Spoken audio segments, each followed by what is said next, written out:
قوة إلا بالله العلي العظيم.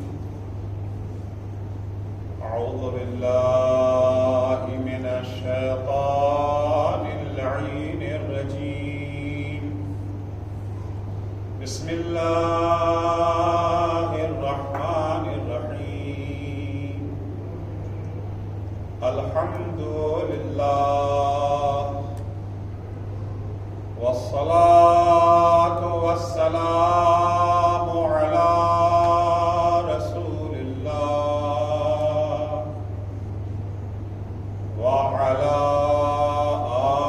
آله آل الله لا سيما بقية الله ولعنة الله على أعدائهم أعداء الله من يومنا هذا إلى لقاء الله. أما بعد فقد قال الله وجعلناهم أئمة يهدون بأمرنا وأوحينا إليهم فعل الخيرات وإقام الصلاة وإيتاء الزكاة وكانوا لنا عابدين. صلوات پڑھیں گے محمد وآلہ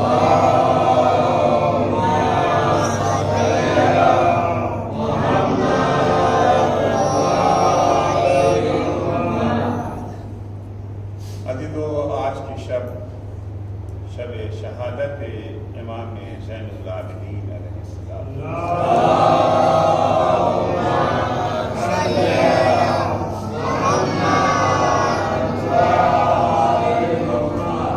اس لیے آج کی شب اپنے سلسلے بیان کو روک کر کے کچھ باتیں اس امام مظلوم کے سلسلے میں عرض کرتا ہے. دیکھیے، اللہ جل شانوں نے ہم انسانوں کو بے شمار نعمتیں عطا کی. اتنی نعمتیں دی ہیں کہ اگر انہیں گننا چاہیں تو گن نہیں سکتے. ان کا شکر ادا کرنا تو دور کی بات ہے. قرآن مجید میں ارشاد ہے کہ وَإِن تَعُدُّوا نِعْمَتَ اللَّهِ فَلَا تُحْصُوهَا.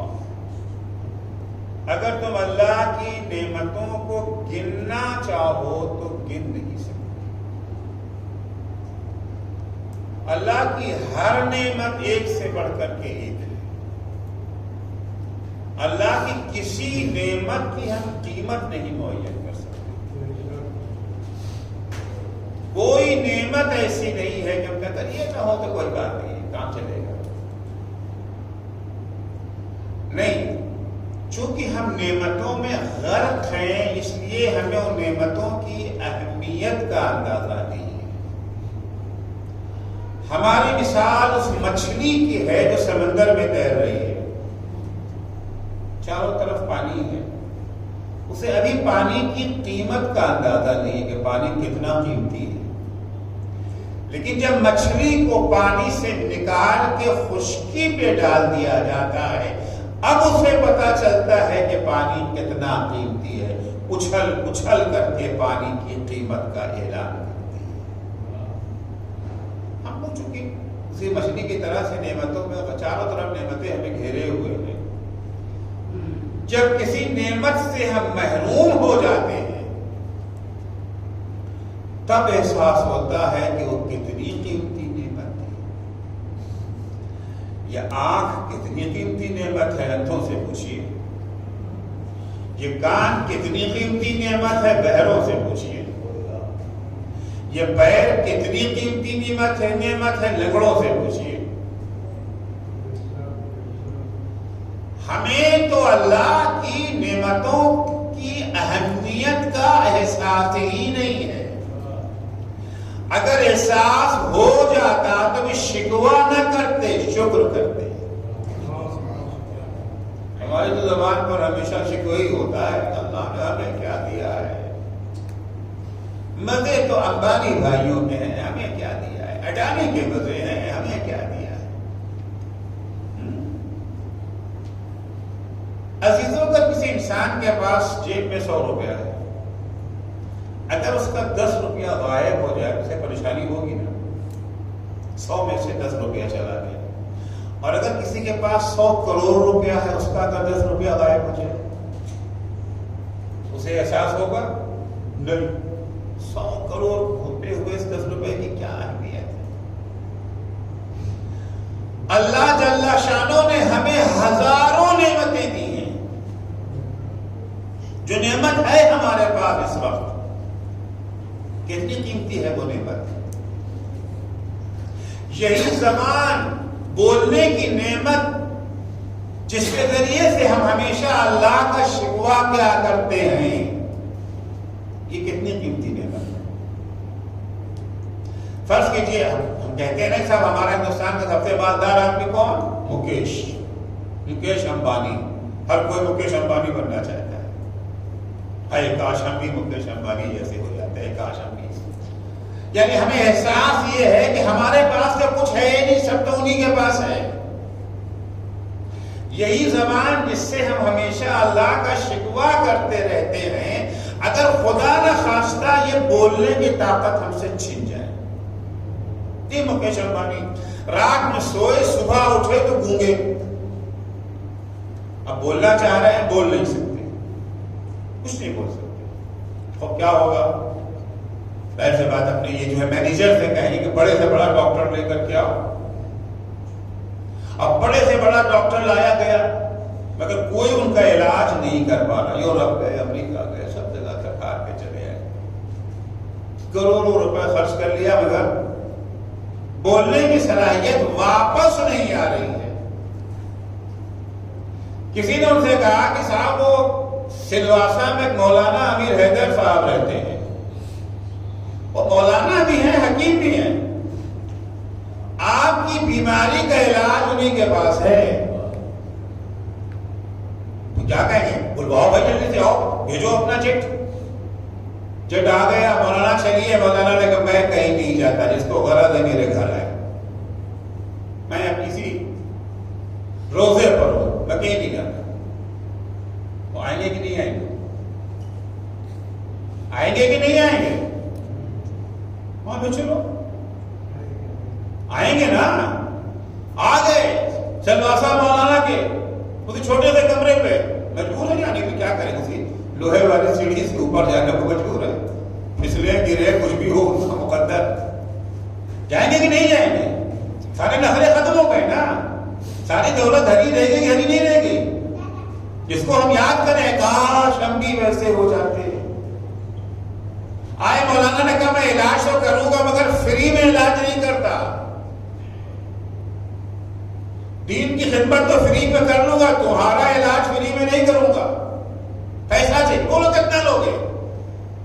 کتنا؟ تمہاری ساری دولت، سب جتنا تمہارے پاس ہے۔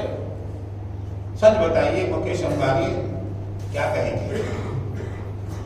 اگر آدھے میں علاج کرتے ہو تو کر لو ورنہ بجاؤ، یہ کہیں گے نہیں نہیں سب لے لو مگر میری قوت گویائی واپس کر دو، پھر کما لیں گے۔ یہی کہیں گے نا، ایک قوت گویائی کی نعمت کی قیمت آپ معین نہیں کر سکتے۔ یہ نعمت اللہ نے ہمیں فری میں دے رکھا ہے، بولنے کی نعمت فری میں ہے، سننے کی نعمت فری میں ہے، دیکھنے کی، ٹھیک ہے ہماری جیب میں پیسہ نہیں ہے، یعنی کروڑوں روپے ہمارے پاس ہے، 10 روپیہ غائب ہو گیا ہے۔ اگر 100 کروڑ ہمارے پاس ہے 10 روپیہ غائب ہو جائے تو کوئی پرواہ کی بات ہے؟ ارے بھائی اتنی ساری نعمتیں ہیں، اب ایک نعمت پیسے کی وہ نہیں ہے ہمارے پاس، تو پریشانی کی کیا بات ہے؟ ایسا انسان کبھی شکوہ نہیں کرے گا، ہمیشہ شکر ادا کرے گا۔ تو اللہ نے ہمیں بے شمار نعمتیں دی ہیں، ہر نعمت دوسری نعمت سے بڑھ کے قیمتی، کوئی کی قیمت نہیں معین کر سکتا۔ لیکن عزیزوں یہ اتنا کریم خدا ہے کہ اتنی ساری نعمتیں دینے کے بعد بھی اس نے کبھی احسان نہیں جتایا. اب پورا قرآن اٹھا کے دیکھ لیں, کہیں نہیں ملے گا کہ میرا احسان ہے کہ ہم نے تمہیں پانی دیا, میرا احسان ہے کہ ہم نے تمہیں آکسیجن دیا, میرا احسان ہے کہ ہم نے تمہیں نعمت عقل دی, میرا احسان ہے کہ تمہیں قوت گویائی دی, قوت بینائی دی, سماعت کی طاقت. کہیں ہے قرآن میں؟ پورا قرآن اٹھا کر کے دیکھ لیں, کسی نعمت پر بھی کریم خدا نے احسان نہیں جتایا. ہاں, سورہ رحمان میں, سورہ واقعہ میں نعمتوں کا تذکرہ ہے کہ یہ نعمتیں ہم نے تمہیں دی ہیں, مگر یہ نہیں کہا ہے کہ میرا احسان ہے تمہارے اوپر. سورہ رحمان میں فَبِأَيِّ آلَاءِ رَبِّكُمَا تُكَذِّبَانِ, نعمتوں کا ذکر کرنے کے بعد کن کن نعمتوں کو جھٹلاؤ گے. ایک نعمت دیا ہوتا تو جھٹلا دیتے, دو نعمت دیا ہوتا تو جھٹلا دیتے. اتنی بے شمار نعمتیں تمہیں دی ہیں, کن کن نعمتوں کو جھٹلاؤ گے. ہاں, ایک نعمت ہے جس پر اللہ نے احسان جتایا. احسان کس چیز پر جتایا جاتا ہے؟ معمولی بات پر یا کوئی بڑی بات پر؟ آپ نے کسی کو 5 روپیہ دے دیا, 2 سال کے بعد کہیں ملاقات کا آپ کہیں گے ارے یاد ہے میں نے تم کو 5 روپے دیے تھے. آپ کہیں گے جملہ, شرم آئے گی نہ کہتے ہوئے, یار 5 روپیہ کی کوئی چیز ہے. ہاں, اگر کوئی بچہ تھا جو غریب تھا, اس کے پاس فیس نہیں تھی, آپ نے اس کو پڑھایا, کھانے کا پینے کا سارا بندوبست کیا, وہاں تک ایک بڑا آفیسر بن گیا, تو آفیسر بن کے آیا تو آپ اسے یاد ہے نا کہ ساری ہماری فیس میں نہیں ادا کی ہے. تو احسان چھوٹی باتوں پہ نہیں جتایا جاتا, احسان بڑی باتوں پہ جتایا جاتا ہے. اب دیکھیں کہ اللہ نے اتنی ساری قیمتی نعمتیں دے دی, مگر یہ سب اللہ کی نگاہ میں بہت معمولی ہے, ہماری نگاہ میں عظیم ہے. اللہ نے کسی نعمت پر احسان نہیں جتایا سوائے ایک نعمت کے. تو جس نعمت پر احسان جتا رہا ہے وہ کتنی قیمتی نعمت ہوگی. جو خدا نعمتوں پر احسان نہیں جتاتا, اگر وہ کسی نعمت پر احسان جتا دے, اس کا مطلب ہے کہ وہ نعمت بڑی عظیم نعمت ہے, بڑی قیمتی نعمت ہے. عزیزوں, جس نعمت پر اللہ نے احسان جتایا اس کا نام ہے نعمت ہدایت.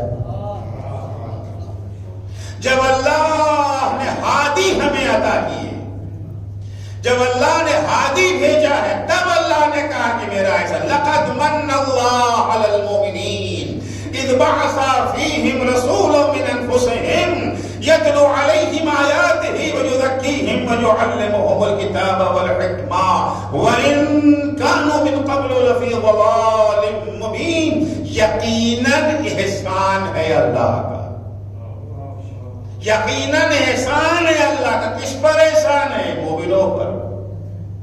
کب؟ اذ بعث فیہم رسولا من انفسہم, اس وقت احسان ہے جب اللہ نے انہی کے درمیان, انہی میں سے ایک ہادی بھیجا, ایک رہنما بھیجا, ایک راستہ دکھانے والا بھیجا, ایک رسول ان کے درمیان بھیجا. اس کا کام کیا تھا؟ یتلو علیہم آیاتہ, ان کے سامنے اللہ کی آیتوں کی تلاوت کرتا ہے, وَيُزَكِّيهِمْ, ان کے نفسوں کا تزکیہ کرتا ہے, وَيُعَلِّمُهُمُ الْكِتَابَ وَالْحِكْمَةَ, انہیں کتاب و حکمت کی تعلیم دے کر کے راہ راست پہ لگاتا ہے. وَإِن كَانُوا مِن قَبْلُ لَفِي ضَلَالٍ مُبِينٍ, اگرچہ وہ اس سے پہلے کھلی ہوئی گمراہی میں. تو جب اللہ نے گمراہی سے نجات کا انتظام کیا, ہادی بھیجے, راستہ دکھانے والا بھیجا, اس نعمت پہ اللہ نے کہا کہ ہمارا احسان ہے. تو عزیزوں, ساری نعمتیں کائنات کی ایک طرف اور نعمت ہدایت ایک طرف. کتنی قیمتی ہے یہ نعمت ہدایت. جس وقت اللہ جل شانہ نے جناب موسیٰ اور جناب ہارون کو فرعون کے پاس اس کی ہدایت کے لیے بھیجا ہے, رب کی طرف دعوت کے لیے بھیجا ہے, تو فرعون جناب موسیٰ اور ہارون سے خطاب کر کے کہتا ہے من ربکما یا موسیٰ. تجاہل عرفانہ سے کام لے رہا ہے, جان کے انجان ہوتا نا, بہت لوگ جان کے انجان, وہ اچھی طرح جانتا تھا. کہ پوچھتا ہے موسیٰ, ہارون یہ بتاؤ یہ رب تمہارا ہے کون؟ میں تو نہیں جانتا اس رب کو، کیونکہ وہ خود اپنے کو رب کہہ رہا تھا، انا ربکم الاعلی، میں تمہارا سب سے بڑا رب ہوں، میں ہوں۔ اب یہ کون رب ہے جس کی طرف تم مجھے دعوت دے رہے ہو؟ جناب موسیٰ نے رب کا جو تعارف کرایا، سنیں گے کیا کہا؟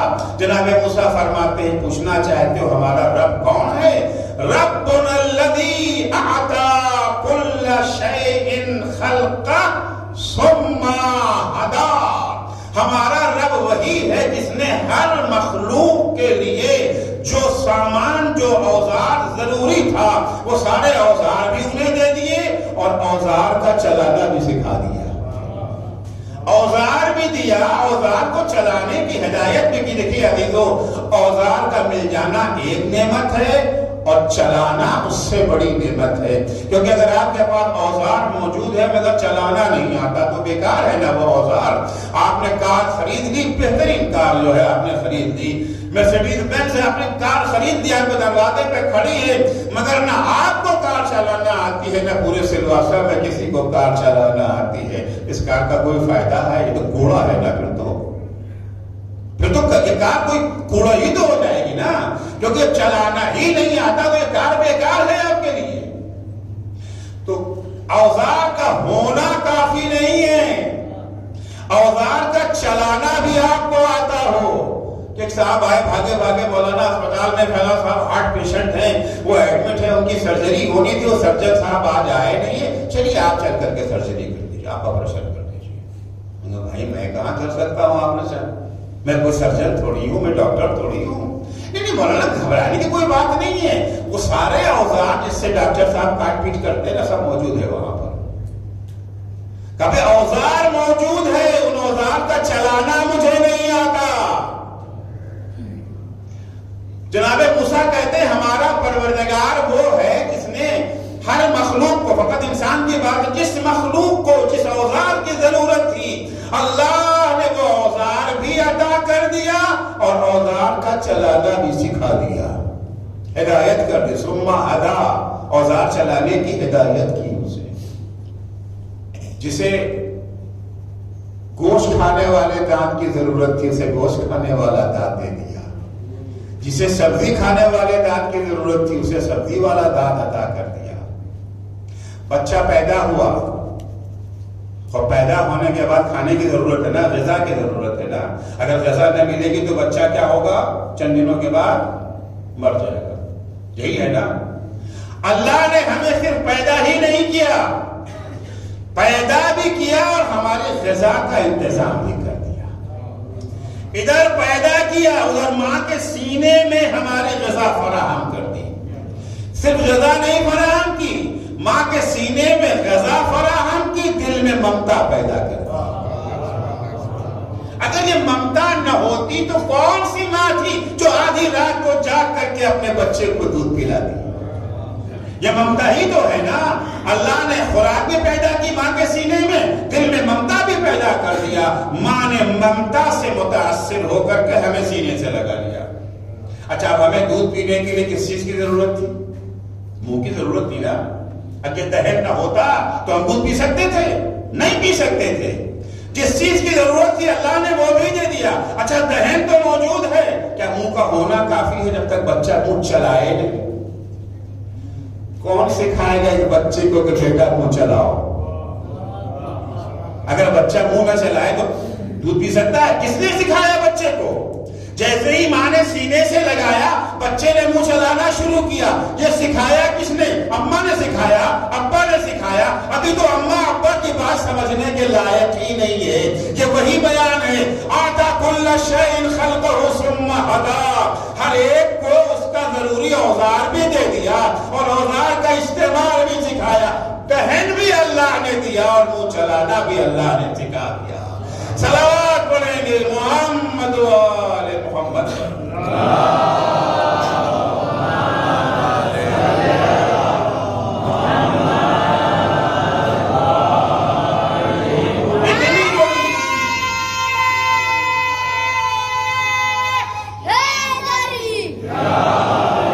اتنی بڑی نعمت ہدایت ہے کہ موسیٰ اپنے رب کا تعارف اسی ہدایت سے کرا رہے ہیں۔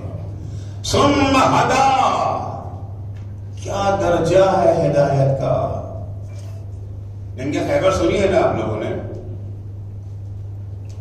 جنگ خیبر میں بہت مزہ آتا ہے آپ لوگوں کو، تو تھوڑا خیبر کا تذکرہ میں بھی کر دوں.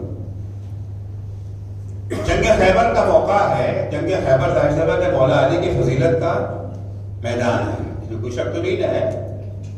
اچھا، اگر ابھی کسی سے پوچھا جائے اتنے مجمع میں کہ مولا علی کی سب سے بڑی فضیلت کیا تھی جنگ خیبر میں، میدان خیبر میں مولا کی سب سے بڑی فضیلت کیا تھی، کاغذ قلم دے دیا جائے تو کوئی لکھے گا مولا کی سب سے بڑی فضیلت یہ تھی کہ پتھر پہ دین کا علم گاڑ دیا. کوئی لکھے گا سب سے بڑی فضیلت یہ تھی کہ مرہب جیسے پہلواں کو پچھاڑ دیا. کوئی کہے گا سب سے بڑی فضیلت یہ تھی کہ باب خیبر کو تو انگلیوں سے اکھاڑ لیا. یہ سب لکھا جائے گا نا. ہمارا شاعر یہ کہتا ہے نا، پتھر پہ علم دین کا گاڑا کس نے، مرہب سے پہلواں کو پچھاڑا کس نے، اصحاب پیغمبر تو سبھی تھے موجود، بولو بولو گئے خیبر کو اکھاڑا کس نے.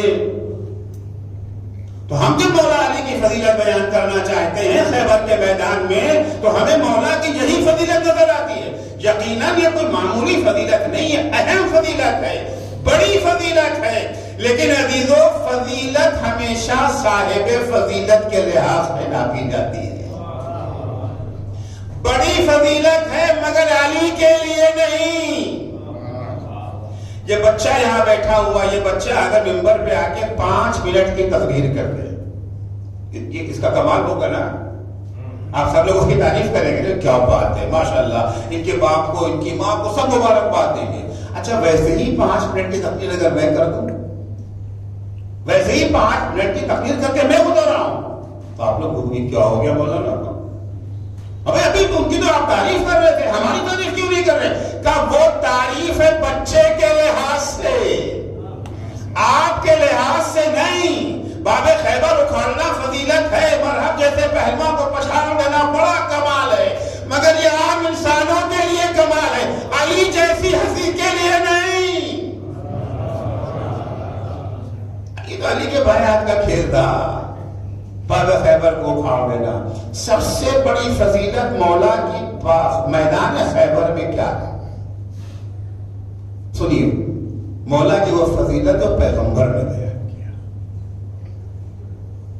ایک تو وہ ہے علم ملنے سے پہلے والی فضیلت، لَأُعْطِيَنَّ رَائِكَ غَدًا رَجُلًا كَرَّارًا غَيْرَ فَرَّارٍ يُحِبُّ اللَّهَ وَرَسُولُهُ وَيُحِبُّهُ اللَّهُ وَرَسُولُهُ. اسے علم دیں گے جو کرار ہوگا، بھگوڑا نہ ہوگا، مرد ہوگا، وغیرہ وغیرہ، اللہ رسول سے محبت کرتا ہوگا، اللہ رسول اس سے محبت کرتے. کون فضیلت ہے؟ مگر میں اس کی بات نہیں کر رہا ہوں. وہ فضیلت جسے رسول خدا نے علی کی سب سے بڑی فضیلت قرار دیا، وہ کب کی بات ہے؟ جب علم دے چکے علی کو. علی کو علم مل گیا، مولا میدان میں جانا چاہتے ہیں. میدان میں جانے سے پہلے پیغمبر مولا کو خطاب کرتے کہتے ہیں، یا علی لَن يَهْدِيَ اللَّهُ بِكَ رَجُلًا خَيْرٌ لَكَ مِنَ الدُّنْيَا وَمَا فِيهَا. اے علی، اگر اللہ کسی ایک گمراہ کو تمہارے ذریعے سے راہ راست پہ لگا دے، تمہارے ذریعے سے اس کی ہدایت ہو جائے، دنیا کی تمام فضیلتوں سے بڑھ کے یہ فضیلت ہے تمہارے لیے. علی کی سب سے بڑی فضیلت یہ نہیں ہے کہ باب خیبر کو اکھاڑا، علی کی سب سے بڑی فضیلت یہ نہیں ہے کہ مرہب کو پچھاڑا، علی کی سب سے بڑی فضیلت یہ نہیں کہ ابر کے 2 ٹکڑے کر دیے. علی کی سب سے بڑی فضیلت یہ ہے کہ علی کو اللہ نے ہادی و رہنما بنایا. یہ سب سے بڑی فضیلت ہے. لیکن ہاں، مشکل یہ ہے کہ جب یہ والی فضیلت ہم مان لیتے ہیں تو صرف نعرہ لگانے سے پھر کام نہیں چلتا. علی نے باب خیبر کو کھڑا، نعرہ حیدری، قصہ تمام، آگے کچھ نہیں نہ ہے. علی نے مرہب کو مارا، نعرہ حیدری، قصہ تمام، خوش ہو لیے سب کے سب. لیکن جب ہم کہتے ہیں علی ہادی ہیں، یعنی علی راستہ دکھانے والے ہیں، جب راستہ دکھانے والا کوئی ہوگا تو راستہ دیکھنا بھی تو پڑے گا. یہی سے مشکل شروع ہو جاتی ہے، سارے مشکل یہی سے شروع ہو جاتی ہے. ہم اس فضیلت کے عادی ہیں جس میں ہمیں کچھ نہ کرنا پڑے، جہاں سے ہماری ذمہ داری شروع ہو جاتی ہے وہیں سے پریشانی ہوتی ہے۔ ہم ساری فضیلتیں وہی سننا چاہتے ہیں، اور کچھ فضائل پڑھیے، فضائل پڑھیے، فضائل یقیناً فضائل پڑھنا چاہیے، فضائل سے کسی انکار ہے، لیکن آپ یاد رکھیں کہ اہل بیت اطہار کے اور امیر المومنین کے فضائل دو طرح کے ہیں۔ کچھ فضائل تو وہ ہیں جب ہم بیان کرتے میرے مولا ایسے تھے تو دوسرے افراد کیا کہتے کہ ہمارے لوگ بھی اس سے اچھے تھے۔ ہم نے کہا مولا علی اتنے شجاع اور بہادر تھے کہ انہوں نے 2 انگلیوں سے باب خیبر اکھاڑ لیا، تو انہوں نے کہا کون سی بڑی بات ہے، آپ کے علی نے 2 انگلیوں سے باب خیبر اکھاڑ لیا، ہمارے بجرنگ بلی نے پورا پہاڑ اکھاڑ لیا۔ تو پہاڑ زیادہ بھاری ہوتا ہے کہ جو ہے وہ دروازہ، آپ کتنا بھی دروازے کو بھاری کر لیں 10 ٹن 20 ٹن، مگر وہ پہاڑ کے مقابلے میں تو نہیں آ سکتا۔ آپ نے کہا جھوٹ ہے، غلط ہے، افسانہ، یقیناً ان کا جھوٹ ہے اور ہمارا سچ ہے۔ فرق یہ ہے کہ ان کا افسانہ ہے اور ہمارا جو ہے حقیقت ہے، لیکن وہ ماننے کو تیار وہ بھی نہیں ہوں گے۔ وہ ہم نے کہا تمہارا جھوٹ، پہلے تمہارا جھوٹ۔ لیکن کچھ فضیلتیں امیر المومنین کی اور اہل بیت اطہار کی وہ ہیں جن کا جواب جھوٹ میں بھی پیش نہیں کیا جا سکتا ہے۔ وہ اہل بیت کی تعلیمات ہیں۔ جب ہم کہیں گے ہمارا علی وہ ہے جس کی کتاب نہج البلاغہ ہے، تو وہ جواب میں کیا پیش کر سکتے ہیں؟ جھوٹی کتاب پہ تو نہیں نہ گڑھ سکتے ہیں۔ اگر گڑھ لیں گے ویسی کتاب تو اپنے نام سے پیش کریں گے، ان کے نام سے نہیں پیش کریں گے۔ جواب ہی ممکن نہیں ہے اس کا۔ تعلیمات مولا، اصل فضائل مولا کے کیا ہیں؟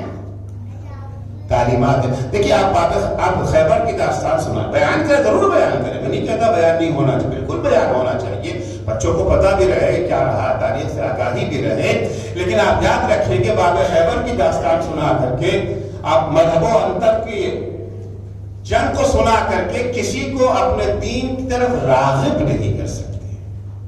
اگر دین سے کسی کا لگاؤ بڑھانا ہے تو وہ تعلیمات اہل بیت ہے، تعلیمات اہل بیت ہے، اور یہی ائمہ نے ہم سے چاہا بھی ہے۔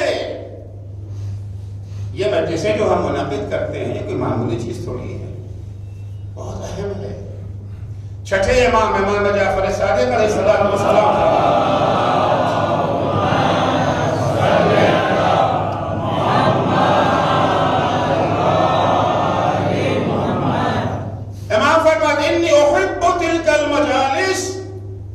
ان مجلسوں سے ہمیں عشق ہے۔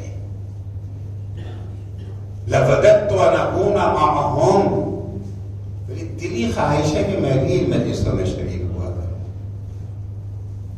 پھر امام فرماتے ہیں فَحْيُوا فِيهَا أَمْرَنَا، ان مجلسوں میں ہمارے امر کو زندہ کرو۔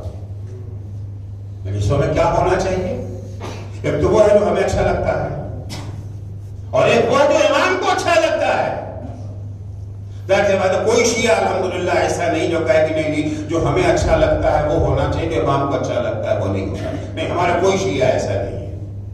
ہمارا ہر شیعہ یہی چاہتا ہے کہ جو امام کو اچھا لگتا ہے وہ انجام پائے، مگر اس کو پتا نہیں کہ ہم کو پسند کیا۔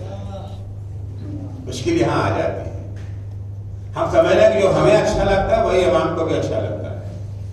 امام کہتے ہیں فَحْيُوا فِيهَا أَمْرَنَا، ان مجلسوں سے ہمیں عشق ہے، ان مجلسوں میں ہمارے امر کو زندہ کرو۔ کیا امر کو زندہ کیسے کیا جائے گا؟ امر ہے کیا؟ مر گیا ہے، اس کو زندہ کیسے کریں گے؟ 8واں امام بھی فرماتے ہیں رحم اللہ عبدا من احیا امرنا، اللہ اس بندے پر اپنی رحمت نازل کرے جو ہمارے امر کو زندہ کرتا ہے۔ پھر وہی بات کیا ہے وہ امر اس کو زندہ کریں؟ الحمدللہ راوی نے ہماری مشکل آسان کر دی، اس نے مولا سے پوچھ ہی لیا مولا کیفا یحیی امرکم، مولا یہ بتائیے کہ آپ کے امر کو زندہ کیسے کیا جائے؟ امام فرماتے ہیں یتعلم علومنا ویعلمها الناس، ہمارے امر کو زندہ کرنے کا طریقہ یہ ہے ہماری تعلیمات کو پہلے خود سیکھو، اس کے بعد دوسروں کو سکھاؤ۔ چھٹے امام کہتے ہیں مجلس میں ہمارے عمل کو زندہ کرو، یعنی مجلسوں میں ہماری تعلیمات کو پیش کرو، تاکہ مجلسوں میں آنے والے ہماری تعلیمات کو سیکھے، پلٹ کے جب اپنے کالج جائیں، اپنے آفس جائیں، اپنے کاروبار پہ جائیں، اپنے بزنس پہ جائیں، تو اپنے کولیگ کو، اپنے پارٹنر کو ہماری تعلیمات بتا سکیں۔ اس کے بعد امام فرماتے ہیں لو علم الناس بمحاسن کلامنا لاتبعونا، اگر لوگوں کو ہماری تعلیمات کی خوبیوں کا پتہ چل جائے تو وہ ہمارے پیرو ہو جائیں گے۔ آج اگر شیعت کا دائرہ وسیع نہیں ہو پا رہا ہے، دوسری قومیں شیعت میں داخل بہت سست رفتار سے ہو رہی ہیں، وجہ کیا ہے؟ وجہ یہ ہے کہ ہم نے ائمہ کی تعلیمات کو پیش ہی نہیں کیا۔ آپ ان کی تعلیمات کو پیش کریں۔ وہی امام جس کی شہادت کی آج شب ہے، چوتھے امام زین العابدین علیہ السلام،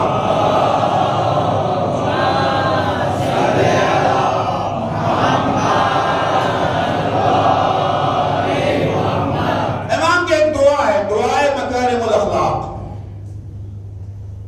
دعائے مکارم، مولانا افضل تجربہ نے اشارہ بھی کیا، مولانا نے کیا تھا، کسی اور نے، چاہے مولانا نہیں کیا، کسی اور صلاح میں نے کہ یہ وہ دعا ہے جس میں امام نے ہر جملے کے بعد صلوات بھیجی ہے محمد و آل محمد پر۔ یہ کیا ہے؟ اس کے اندر اخلاقی ویلیوز بیان کیے گئے۔ میں نے 4 سال امریکہ میں ماہ رمضان میں اسی دعا کی شرح بیان کی، تقریباً 4 سال میں 100 تقریریں کی میں نے، ابھی تک آدھی دعا بیان ہو چکی ہے، ابھی آدھی باقی ہے۔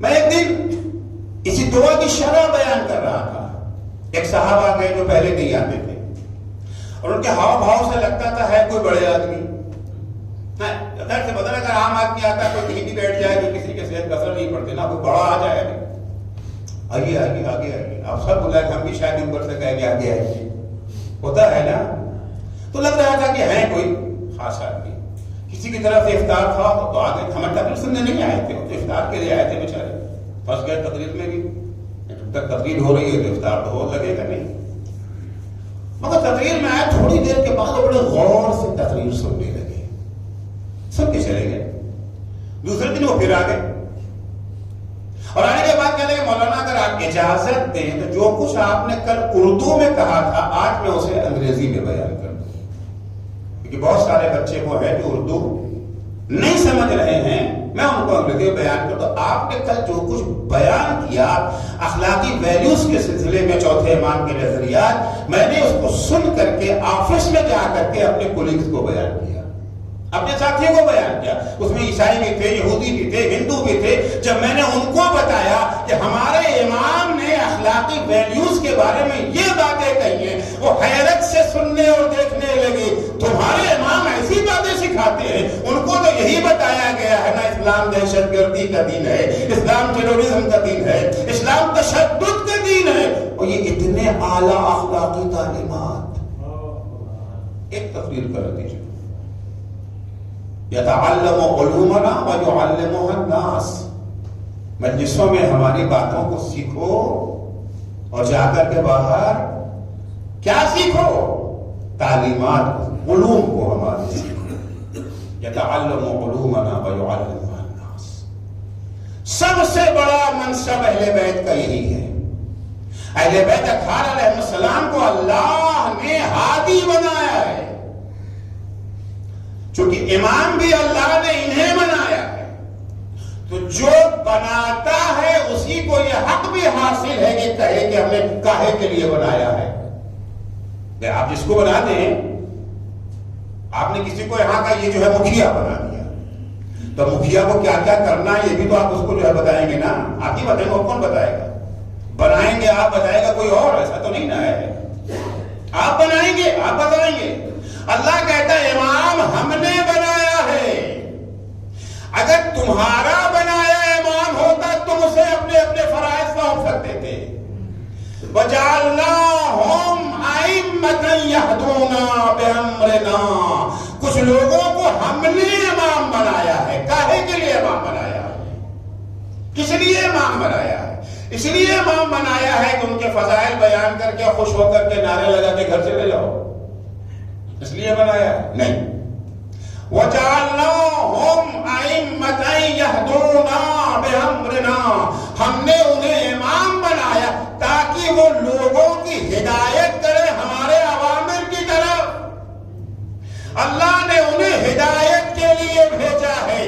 جب وہ ہدایت کے لیے آئے ہیں تو خراج عقیدت یہی ہے کہ ان کی باتوں کو سنیں اور ان کی باتوں پر عمل کریں۔ بھائی ایک اسکول میں ایک کلاس میں ٹیچر بھیجا جاتا ہے، بڑا اچھا ٹیچر، بڑا قابل ٹیچر، بڑا مخلص ٹیچر، بچوں کے درمیان بھیجا گیا، اسے کاہے کے لیے بھیجا گیا ہے؟ پڑھانے کے لیے۔ اس کا ذمہ ہے پڑھانا، اور بچوں کا کیا ذمہ ہے؟ پڑھنا۔ ان کا کام ہے سکھانا، ان کی ڈیوٹی ہے سیکھنا۔ اب جیسے ہی ٹیچر کلاس میں آیا، لڑکا نے کہا ہاں جی استاد کتنی خوبصورت ہے آپ، کتنی آپ کی آنکھیں کتنی اچھی ہیں، آپ کی گھڑی کا تو جواب نہیں، وہ کپڑا آپ کا کیا سج رہا ہے آپ کے اوپر۔ تھینک یو بچوں، thank you thank you thank you, بیٹھ جاؤ بیٹھ جاؤ بیٹھ جاؤ۔ بچے بیٹھ گئے۔ اب جیسے انہوں نے چاک اٹھایا بلیک بورڈ پر لکھنے کے لیے، ٹیچر آپ کی رائٹنگ کتنی اچھی ہے، آپ کی انگلی میں گچ کتنی، چوک کتنی اچھی لگ رہی ہے، اور آپ کی انگوٹھی کا تو جواب نہیں ہے۔ ہاں ہاں بچوں ٹھیک ہے، بیٹھ جاؤ بیٹھ جاؤ، تھینک یو بیٹھ جاؤ بیٹھ جاؤ۔ وہ جیسے ہی بولنا شروع کرتے ہیں بچے ان کی تعریف کرنے لگتے ہیں، ان کا قصیدہ پڑھتے ہیں، ان کی فضیلت بیان کرتے ہیں، ان کی تعریف کریں، مگر ان کی سننے کو تیار نہیں ہے۔ اس ٹیچر کے دل پر کیا گزرے گی؟ کچھ دیر تو آپ کی اس تعریف کو سنے گا، بعد میں خفا ہو کر کے کلاس سے چلا جائے گا، کیونکہ ٹیچر یہاں آپ کی تعریف سننے نہیں آیا ہے، ٹیچر آپ کو پڑھانے کے لیے۔ یقیناً انسان تعریف تو کرے گا صاحب کمال کے لیے، تو انسان کی فطرت ہے۔ تعریف اپنی جگہ پر ہے، اس کی باتوں کو سننا اور عمل کرنا اپنی جگہ پر ہے۔ ہاں اگر کوئی خود خواہ ٹیچر ہے، کاہل ٹیچر ہے تو بڑا خوش ہوگا، ٹھیک ہے چلو ٹائم پاس کرنا ہے، ہاں چلو ٹائم ہو گیا، سیلری تو اسے ملی جائے گی، تنخواہ تو اسے ملی جائے گی، لیکن مخلص ٹیچر کبھی اس چیز کو برداشت نہیں کرے گا۔ اللہ نے ہمیں ایسے معلمین دیے ہیں، ایسے ہادی دیے ہیں اللہ نے، جنہیں ہم سے اتنی محبت ہے جتنی ہماری ماں باپ کو بھی محبت نہیں ہے۔ گناہ ہم کرتے ہیں، آنسو وہ بہاتے ہیں، آنسو وہ بہاتے ہیں۔ ہدایت کے راستے سے ہم ہٹتے ہیں، تکلیف ہم کو ہوتی ہے۔ ابو جہل، ابو لہب دشمن تھے نا پیغمبر کے، پیغمبر کو اذیت دیتے تھے، لیکن پیغمبر جب دیکھتے تھے یہ جہنم کے راستے پہ جا رہا ہے، یہ کافر ہے، تو پیغمبر کو تکلیف ہوتی تھی۔ اتنی تکلیف ہوتی تھی کہ قریب تھا کہ پیغمبر کی جان چلی جائے۔ قرآن نے اس کو نقل کیا، اللہ خطاب کر کے پیغمبر سے کہتا لعلک باخع نفسک الا یکونوا مؤمنین، اے میرے حبیب اگر یہ ایمان نہیں لاتے ہیں تو کیا آپ ان کے پیچھے اپنی جان گنوا دیں گے؟ اتنا عشق ہے، یہ کوئی معمولی افراد نہیں ہے۔ یہ جو ہے پیگن جو ہے ٹیچر نہیں ہے کہ ان کو فقط تنخواہ سے واسطہ، انہیں عشق ہے، محبت ہے اپنے شاگردوں سے، انہیں مومنین سے محبت ہے، ہم سے لگاؤ ہے انہیں۔ امام زمانہ کی خدمت میں ہمارے اعمال آج ہی کے دن جمعے کے دن پیش کیے جاتے ہیں۔ اگر نامہ اعمال میں اچھائیاں نظر آتی ہے امام خوش ہوتے ہیں، اور اگر نامہ اعمال میں خدا نخواستہ برائیاں نظر آتی امام خون کے آنسو روتے ہیں۔ اللہ نے انہیں ہادی بنا کے جعلناہم ائمۃ یہدون بامرنا، ہم نے انہیں ایسا امام بنایا ہے جو ہمارے امر کی طرف ہدایت کرتے ہیں۔ وأوحینا الیہم فعل الخیرات واقام الصلاۃ وایتاء الزکوٰۃ، ہم نے ان کی طرف وحی کر دی ہے تمام نیکیوں کی، تمام اچھائیوں کی، کوئی بھی ایسی نیکی نہیں ہے جو ان کے در پہ نہ ملے گی۔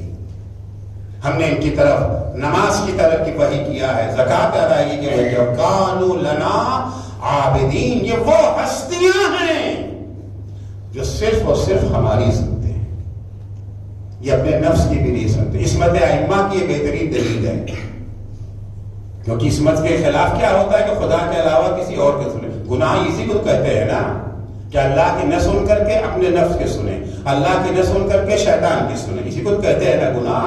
اللہ گارنٹی دے رہا کانو لنا عابدین، یہ وہ ہستیاں ہیں صرف اور صرف یہ ہمارے سامنے سر جھکاتے ہیں، صرف اور صرف یہ ہماری اطاعت کرتے ہیں، ہمارے سوا کسی کی نہیں سنتے.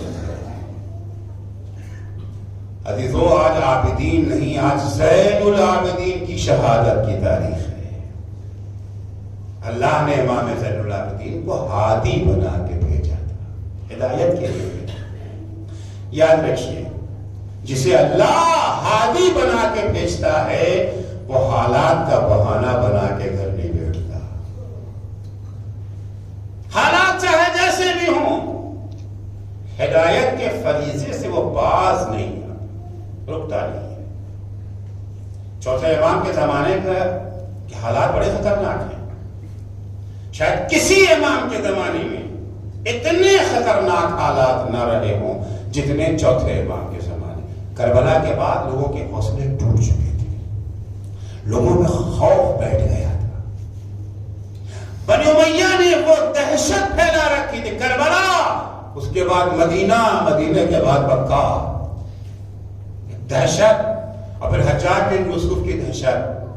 حجاج بن یوسف نے 1,20,000 افراد کو شیعہ علی ہونے کے شبہے میں قتل کیا تھا. آپ اس زمانے کی آبادی دیکھیں اور 1,20,000 کی تعداد. 1,20,000 شیعہ کہاں تھے؟ شک بھی ہو جاتا تھا کہ یہ علی کا شیعہ ہے. 1,20,000 اگر واقعی شیعہ ہوتے تو امام کے ساتھ یہ ساری مشکلیں تھوڑی ہوتی. شک بھی ہو گیا. اگر کسی کے دل میں علی کے لیے نرم گوشہ بھی پایا جاتا تھا اس کے قتل کے لیے کافی تھا. لوگ ڈرتے تھے، چوتھے امام کے گھر کی طرف آتے ہوئے ڈرتے تھے. مولا کائنات کی طرح چوتھے امام کو خطبہ دینے کی اجازت نہیں تھی. پانچویں اور چھٹے امام کی طرح امام سجاد کو کلاس تشکیل دینے کی اجازت نہیں تھی. اصل لوگ امام کے پاس آتے نہیں تھے. تقریر سننا تو دور کی بات ہے، ایسے خطرناک حالات میں ہدایت تو کرنا ہے، یہ ذمہ داری ہے ان کی، ڈیوٹی ہے ان کی. حالات جیسے بھی ہوں اللہ کی طرف سے آنے والا ہادی خاموش نہیں ہے اور راستہ آپ کا نکال لیتا ہے. ان حالات میں چوتھے امام نے دین کی تبلیغ اور ہدایت کا فریضہ انجام دیا. کیسے امام نے انجام دیا؟ مختصر سا وقت ہے لیکن بہت ساری چیزیں انشاءاللہ کی خدمت میں پیش کروں گا. پہلی بات تو یہ ہے کہ تبلیغ اصل وہ ہے جو عمل سے کی جائے. زبان ضروری ہے، البتہ زبان کا مسئلہ نہ ہوتا تو قرآن کیوں آتا، زبان کا مسئلہ نہ ہوتا تو حدیثیں کیوں ہوتی، یہ خطبات کیوں ہوتے، نقل و بلاغات کیوں ہوتا. مگر زبان پر مقدم ہے عمل. چوتھے امام نے اسلام کی اصلی تصویر پیش کرنا شروع کیا. میں نے عرض کیا تھا اسلام کی بنیاد 2 چیزوں پر ہے، عبادت خدا اور خدمت خلق خدا. یاد ہوگا، بہت دن نہیں گزرے بھی. عبادت خدا اور خدمت خلق خدا، سماج دونوں چیزوں سے غافل ہو چکا تھا. نہ عبادت خدا سے کسی کو لگاؤ رہ گیا تھا، نہ خدمت خلق خدا. خدمت خلق خدا کے برعکس خلق خدا کا خون نچوڑنے کی عادت پڑ چکی تھی. ایسے حالات میں امام کو اسلام کا یہ اہم پیغام پہنچانا ہے. اسلام یعنی عبادت خدا، اسلام یعنی خدمت خلق خدا. دونوں بہادروں پر امام علیہ السلام نے عملی قدم اٹھایا. امیر المومنین کے بارے میں 1000 رکعت نماز پڑھتے تھے، امام سجاد کے بارے میں اتنی نمازیں پڑھی کہ لقب ہی پڑ گیا زین العابدین، سید الساجدین. اور خدمت خلق خدا کا محاذ جہاں آیا، امام 100 گھروں کی کفالت کرتے تھے. 100 گھروں کی کفالت کرتے تھے. وہ بھی کس طرح سے؟ اس طرح سے کہ ان لوگوں کو بھی پتہ نہ چلے کہ کون ان کی مدد کرتا ہے، اور امام کے گھر والوں کو بھی پتہ نہ چلے کہ کون امام کس کی مدد کرتے ہیں. کیونکہ اگر نوکروں کو غلاموں کو پتہ چل جائے تو ممکن ہے کسی کو جوش میں آ کے کہہ رہے تم کیا بات کرتے ہو, تمہارے گھر کی روزی روٹی تو ہمارے امام فراہم کرتے ہیں. نہیں, امام اپنے کاندھوں پہ لاد کے لے جاتے ہیں. رات کے وقت کاندھے پہ لادے ہوئے ہیں, سب سو رہے ہیں. گھر پہ پہنچے, کھٹکھٹایا دروازے کو.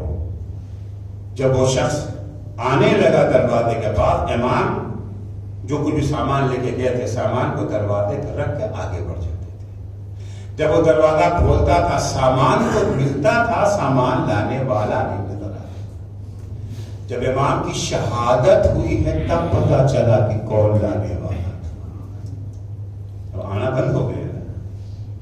جس وقت امام کی شہادت ہوئی, جب غسل کے لیے کپڑا اتارا گیا ہے, پیٹھ پہ 2 طرح کے نشان تھے. کچھ تو شکر کے تازیانوں کا نشان تھے اور کچھ ان بوریوں کے نشان تھے جو امام اپنے کاندھے پہ لاد کے لے جایا کرتے تھے. زہری سے اپنی ملاقات. زہری دربار کا بڑا عالم, امام کا شاگرد بھی ہے. امام کا شاگرد بھی ہے اور دربار کا بڑا عالم ہے. شہاب الدین زہری. شہاب الدین زہری نے دیکھا کہ امام پیٹھ میں سامان لیے چلے جا رہے ہیں. کہاں جا رہے ہیں؟ مولا نے کہا کہ سفر پہ جانا ہے, زیادہ سفر نہیں جا رہا ہوں. اس نے کہا شاید ہمارا غلام ہے وہ پہنچا دیتا. نہیں, میں خود لے جاؤں گا. غلام کو نہیں کیا. 2-3 دن کے بعد پھر زہری کی ملاقات ہوئی. امام کو دیکھا تو مدینے میں. کہا مولا آپ کو کہہ رہے تھے سفر پہ جا رہے ہیں, آپ تو یہی ہیں. کہا جس سفر کو تم سمجھ رہے ہو کہ وہ سفر نہیں تھا, یہ سفر آخرت کا سفر. لوگ آتے ہیں مانگنے کے لیے. کچھ افراد وہ ہے جو پہلی مرتبہ آتے ہیں, آپ کو پتا بھی نہیں کہ مانگنے کے لیے آئے. آپ کے گھر پہنچ گئے, بیل بجایا, بیل بجائی گئی, آپ نے دروازہ کھولا, کیا پتا کہ مانگنے والے آئے ہیں. آئے ہیں, دروازہ کھول دیا. آئیے آئیے بیٹھیے, چائے پڑی. بعد میں کیسے آنا ہوا؟ جی مجھے 100 روپے چاہیے, 500 روپے چاہیے. اب تو بہرحال مسیح کے ہیں, دینا تو پڑے گا. جو بھی دینا تھا دے دیا. اچھا کچھ وہ جو بار بار آتے ہیں, جنہیں پہچان لیا ہے ہم نے کہ یہ مانگنے ہی آتے ہیں. اب جہاں ان کی شکل دیکھا دور سے ہی بھاگ جاتے. دروازہ بند اور بیل پہ بیل بجاتے جائیں, کوئی آواز اب نہیں ہے. کیوں دروازہ بند؟ مانگنے والا آیا ہے. ہمارا کلچر یہ ہے, ہماری تہذیب یہ ہے, ہماری صورتحال یہ ہے کہ ہم مانگنے والوں کو دیکھ کر کے بھاگتے ہیں. لیکن جب امام کی خدمت میں کوئی مانگنے والا آتا تھا, جیسے ہی امام کی نظر سائل پہ پڑتے تھے, مرحبا مرحبا بمن یحمل زادی الی الاخرہ, خوش آمدید خوش آمدید, وہ شخص آ رہا ہے جو ہمارا سامان آخرت ڈھو کر کے لے جائے گا. ہم سوچ رہے ہیں کہ ہم سے لے گیا, امام سوچتے تھے کہ ہمارا سامان کو اس نے وہاں پہنچا دیا. دنیا کی ایک بڑی مصیبت یہ ہے نا کہ ہم وہ کما لیتے ہیں جو کھا نہیں پاتے. آج اگر 2-4 منٹ بڑھ جائے ٹائم کو کوئی خرچ تو نہیں رہے. مصیبت یہ جو کما لیا ہے, مکیش امبانی اتنے پیسے کما لے, کھا سکتے ہیں اس کو. ارے روپیہ اگر چبائیں گے تب بھی نہیں خرچ ہو پائے گا. من العنا, مولا علی فرماتے من العنا ان المرء یجمع ما لا یاکل. انسان وہ کما لیتا ہے, اکٹھا کر لیتا ہے جسے کھا نہیں پاتا. وَيَبْنِي مَا لَا يَسْكُنُ, اور وہ گھر بنا لیتا ہے جس میں اسے ہمیشہ رہنا میسر نہیں ہے. مکیش نے دنیا کا سب سے مہنگا گھر بنا لیا ہے, رہ پائیں گے اس گھر میں؟ کب پیغام میں اجل آ جائے, چھوڑ کے سب جانا پڑے گا تو تکلیف ہوتی ہے نا. ارے اتنا بنایا تھا, چھوڑ پائیں گے. اچھا اگر کوئی انتظام ایسا ہو جائے, شفٹنگ کا انتظام ہو جائے کہ جہاں جائیں گے پورا شفٹ ہو جائے وہاں پر, پھر کوئی پریشانی ہوگی؟ جتنا پیسہ ہے سب شفٹ. جو گھر بلڈنگ بنایا ہے ہمارے ساتھ وہ بھی شفٹ اگر ہو جائے تو پھر کوئی پریشانی ہوگی؟ پھر پریشانی نہیں ہوگی, انسان خوش جائے گا. دولت بھی جا رہی ہے, گھر بھی جا رہا ہے, سب کچھ جا رہا ہے کوئی اس کا انتظام؟ کوئی اس کا ہے انتظام ہے. اسلام نے اس کا انتظام کیا. جب ہم سائل کو دیتے ہیں نا، جو یہاں دے رہے ہیں 10 گنا وہاں مل رہا. لہذا امام فرماتے تھے مرحبا مرحبا بمن یحمل زادی، خوش آمدی خوش آمدی وہ شخص آیا ہے ہمیشہ کے 100 روپے 1000 روپے لاکھ روپے دے رہے، گیا کچھ نہیں، وہاں پہنچ گیا. یہ اپنے کاندھوں پہ ڈھو کر کے وہاں اس نے پہنچا دیا. ایک نواب صاحب نے اپنے پیشکار کو، منشی جی کو کچھ پیسے دیے کہ جاؤ اسے غریبوں میں بانٹ دو. بہرحال منشی لوگ چاپلوس تو ہوتے ہی تھے، انہوں نے فرض کیے 10 لاکھ روپے دیے تھے بانٹنے کے لیے غریبوں میں، انہوں نے 5 لاکھ بانٹا اور 5 لاکھ بچا کے. نواب صاحب وہ بٹ گیا، یہ بچ گیا.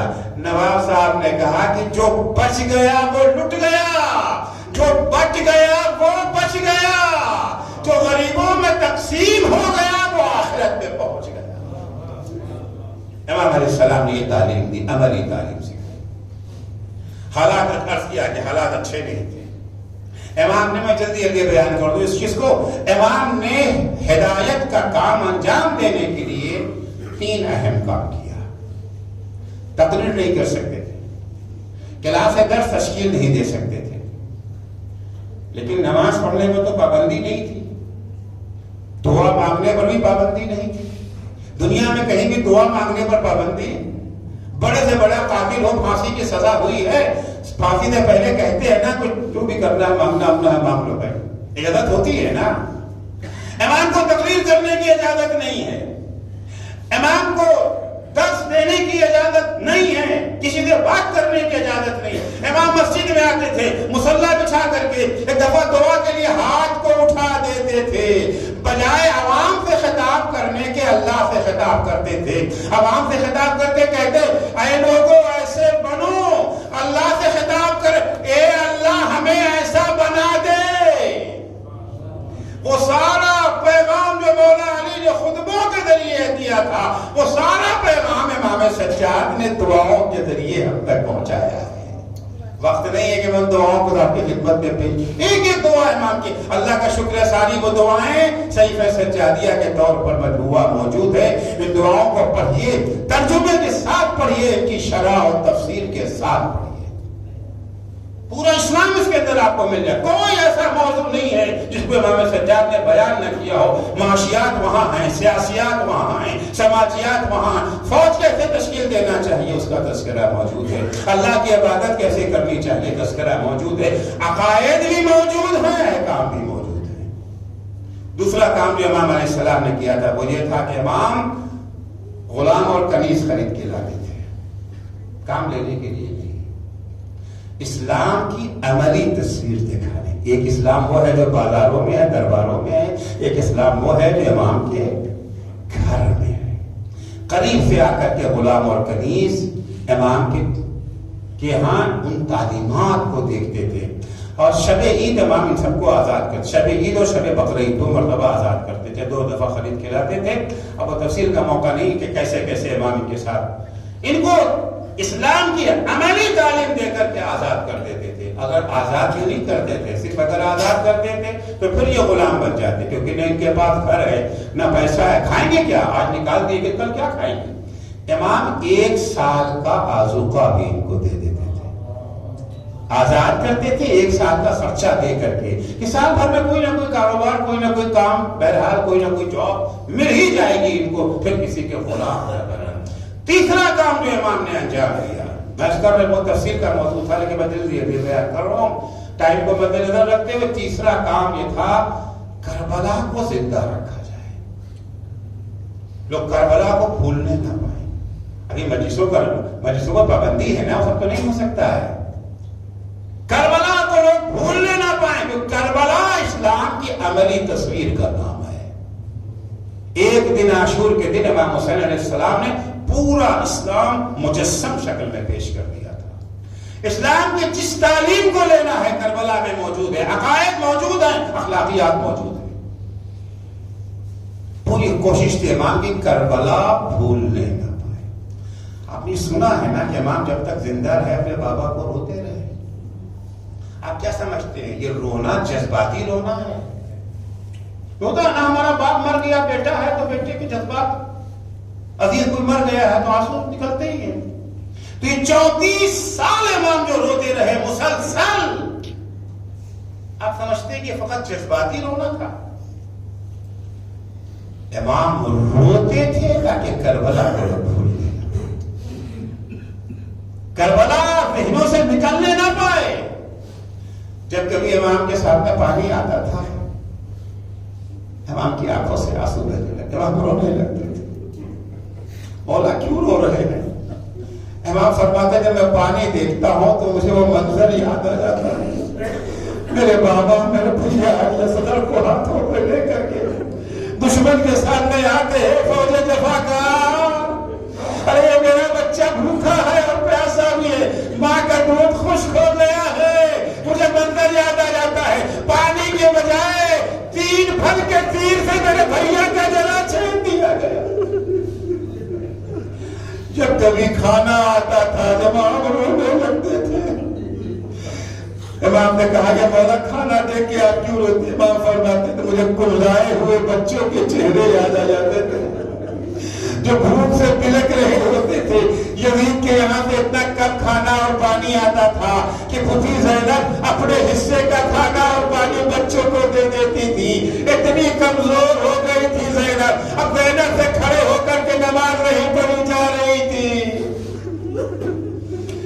امام بازار سے گزر رہے ہیں، قصائی کی نظر جیسے ہی پڑی کہ بابا سجاد آ رہے ہیں، اس نے گوشت کے اوپر فوراً کپڑا ڈال دیا، کپڑے سے ڈھانک دیا. خریدار نے پوچھا تم نے گوشت چھپا کیوں دیا؟ کہا دیکھ میرے سید سجاد آ رہے ہیں، اگر ابھی وہ یہاں آگے نظر پڑ گئی تو رونا شروع کر دیں گے. جب بھی پوچھا جاتا تھا مولا آپ گوشت دیکھ کے روتے کیوں ہیں؟ کہا جب میں گوشت دیکھتا ہوں مجھے اپنے بھائی قاسم کا لاشا یاد آ جاتا ہے.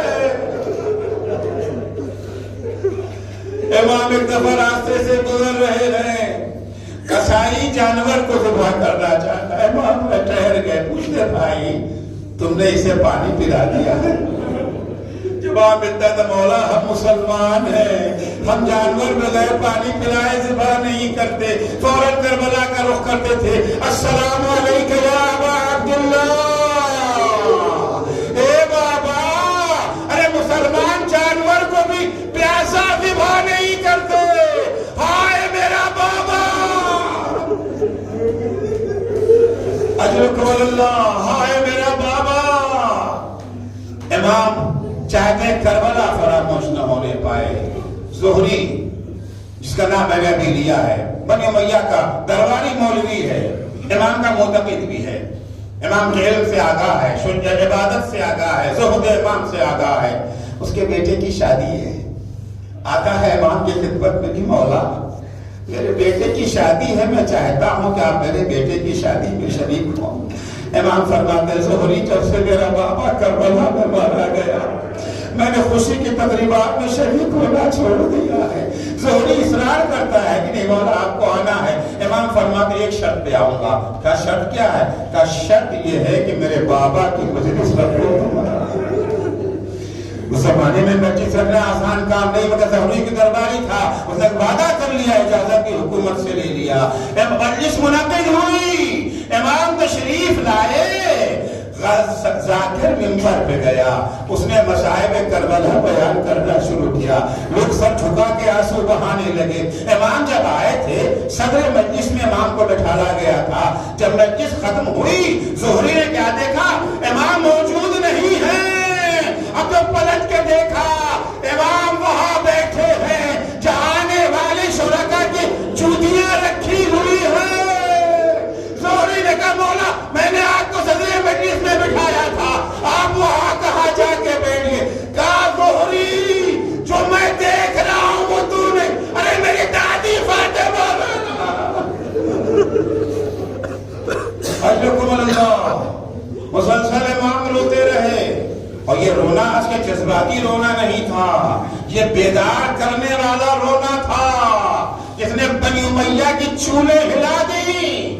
اس رونے پر حکومت کو اعتراض ہونے لگا، یہاں تک اس رونے کے نتیجے میں ہشام نے امام کو زہر دے دیا.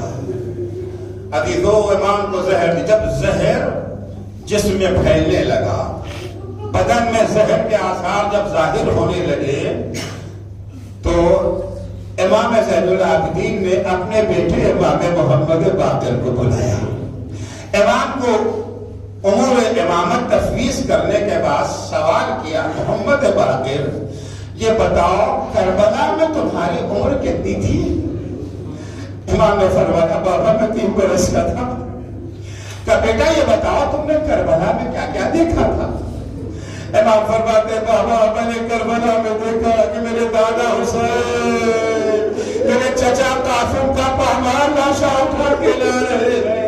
بابا میں نے دیکھا کہ دادا حسین میرے چچا علی اکبر کا جنازہ لا رہے ہیں.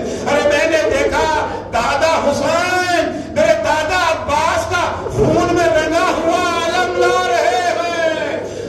بابا میں نے دیکھا میرے دادا حسین میرے چھوٹے چچا علی اصغر کا لاشا اپنے ہاتھوں پہ لیے ہوئے خیمے میں چلے آ رہے ہیں. بابا میں نے دیکھا کہ میرے خیمے میں آگ لگا دی گئی. بابا میں نے آگ کے نیچے سے بستر کھینچتے ہوئے دیکھا. اور بابا میں نے دادی زینب کے سر سے چادر چھنتے ہوئے دیکھا. جیسے ہی امام باقر نے یہ کہا میں نے دادی زینب کے سر سے چادر چھنتے دیکھا. ایک دفعہ امام نے چیخ ماری, امام کی روح پرواز کر گئی. آواز آئی انا للہ و انا الیہ راجعون. امام باقر کے سر سے باپ کا سایہ اٹھ گیا. امام باقر یتیم ہو گئے. الا لعنت اللہ علی قوم